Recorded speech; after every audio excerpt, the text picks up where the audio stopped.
എല്ലാം സമ്മതിക്കാം. 2016 വരെയുള്ള ഉദയകുമാറിനെ ഉരുട്ടിക്കൊല്ലടക്കം പറയാം. പക്ഷേ കഴിഞ്ഞ 9 വർഷം അങ്ങാണ് മുഖ്യമന്ത്രി. എന്താണ് വ്യത്യാസമുണ്ടാക്കിയത്? അതിന് മുഖ്യമന്ത്രി മറുപടി പറഞ്ഞു. 144 പോലീസ് ഉദ്യോഗസ്ഥരെ സർവീസിൽ നിന്ന് പിരിച്ചുവിട്ട ഒരു സർക്കാരാണ് എൻ്റേത് ഈ കഴിഞ്ഞ ആഴ്ച വരെ. പക്ഷേ അതിനകത്തൊരു പ്രശ്നം, സ്വാഭാവികമായും തിരിച്ചുള്ള ചോദ്യം വരും, കോൺഗ്രസിൻ്റെ കാലത്ത് എത്ര പേരെ പിരിച്ചുവിട്ടു? കോൺഗ്രസ്സുകാർക്ക് അറിഞ്ഞുകൂടാ.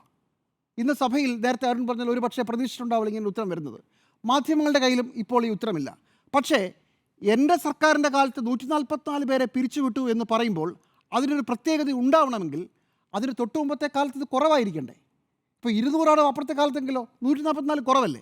ഈ കണക്കുകൾ ആരുടെ കയ്യിലായിരിക്കുന്നത്? സംസ്ഥാന സർക്കാരിൻ്റെ കയ്യിലാണ്, മുഖ്യമന്ത്രിയുടെ ഒരു വിരൽത്തുമ്പില. ആ കണക്കിന്ന് സഭയിൽ പറയാത്തത് എന്താ? അങ്ങനെ പറഞ്ഞിട്ടല്ലേ 144 ഒരു വലിയ സംഖ്യയാണെന്ന് സ്ഥാപിക്കാൻ പറ്റൂ മുഖ്യമന്ത്രി? അങ്ങനെയല്ലേ ചെയ്യേണ്ടത്? അപ്പോൾ അത് പറയാത്തതിൽ ഒരു ദുഷ്ടലാക്കുണ്ട് എന്ന് ഞാൻ വിചാരിക്കുന്നു. ചിലപ്പോൾ സംഖ്യ ഇതിലും കൂടുതലായിരിക്കണം, എനിക്കറിയില്ല. പക്ഷേ എപ്പോഴും സ്റ്റാറ്റിസ്റ്റിക്സ് കമ്പാരിസണിലാണ് ഇരിക്കുന്നത്.